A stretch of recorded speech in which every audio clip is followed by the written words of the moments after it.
Кыргызстандын аянты 199.951 км квадрат болсо, Өзбекстан менен чегараны тактап чекит койгондон кийин 210.000 км квадраттын тегерегине жетет. Эми айткылачы, ким утту? Өзбекстан менен такталып жаткан чегара маселеси жогорку кеңеште ачык каралып жатат. Буга чейин жабык каралып, маалыматтар толук жеткен эмес эле.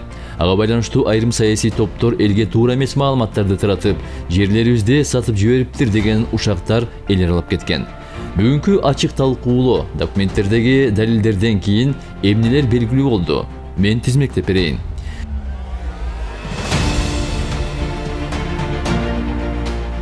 Биринчи, буга чейин Кемпироват суу сактагычын 100% Өзбекстан башкарып келген. Кыргызстан тарап суу сактагычты пайдалана алган эмес. 2019-жылы чыккан Адахан Мадумаровдун маеги жүрөт.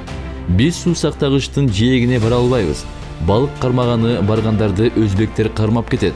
Өзбектердин тооктору биздин корообузда алмабызды жеп жүрөт деген. Ал эми плотинага 100% Өзбекстан ээлик кылган.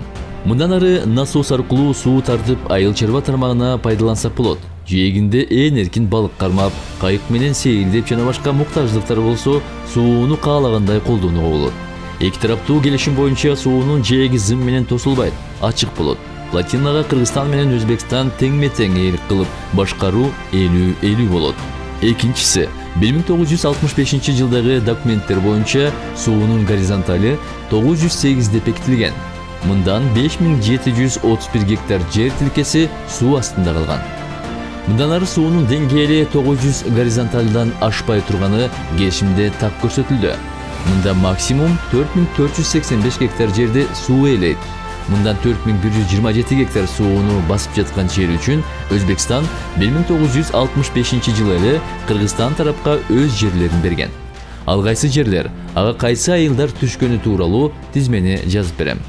Бүгүнкү күнү суу астында калган айырма 358 гектар жер үчүн Өзбекстандан 1000 гектар жаңы жер алдык. 500 гектар Сузактан, 500 гектар Өзгөндөн.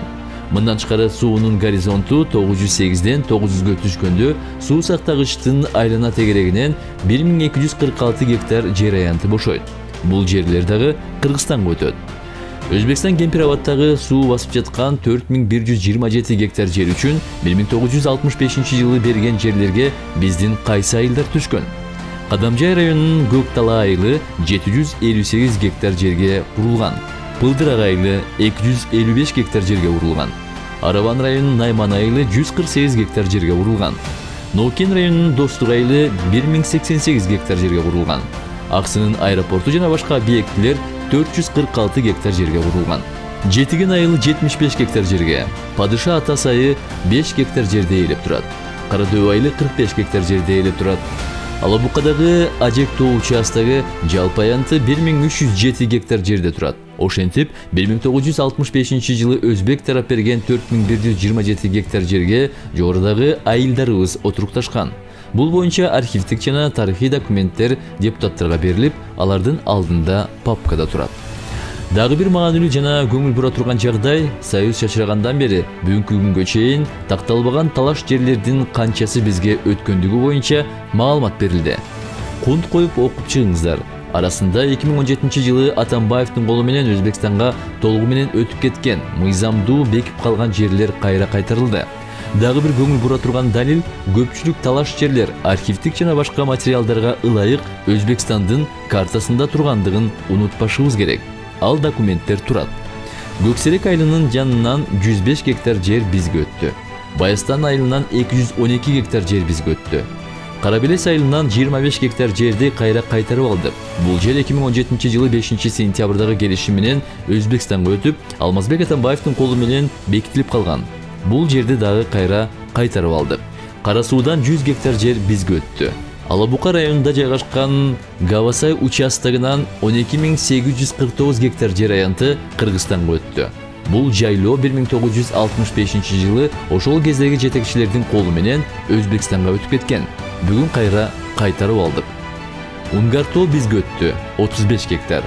Баткен областында жайгашкан газ сактоочу жайды Түндүк Сок толугу менен Кыргызстан алды.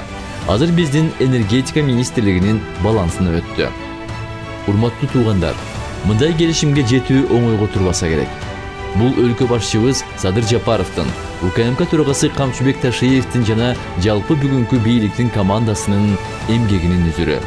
Ачыкталганга чейин Адахан Мадумаров жана аны ээрчиген саясатчылар элди козутууга аракет кылышты. Биздин жерди берип жатыптыр деп капкайдагы калыпты айтышты. Жөн отурушпай бийликти басып алалы деп даярданышты. Жыйынтыгы камалып отурушат. Адахан Мадумаров депутаттык мандаты кол тийбестик артыкчылыгы болгон үчүн эркиндикти алды. Жанагы бийликти күч менен басып алуу планын сүйлөшүп жаткан жерде Мадумаров дагы болгон.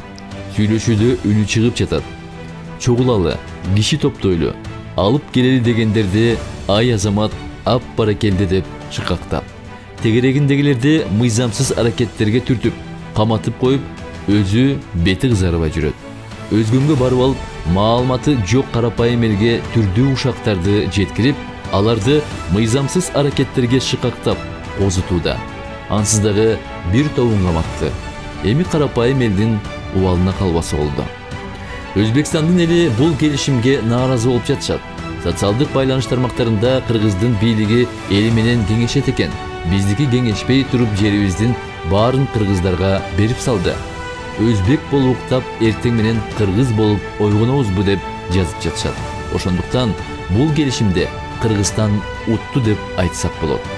Дагы бир мисал, буга чейин Кыргызстандын аянты 199.951 км квадрат болсо, Өзбекстан менен чегараны тактап чекит койгондон кийин 210.000 км квадраттын тегерегине жетет.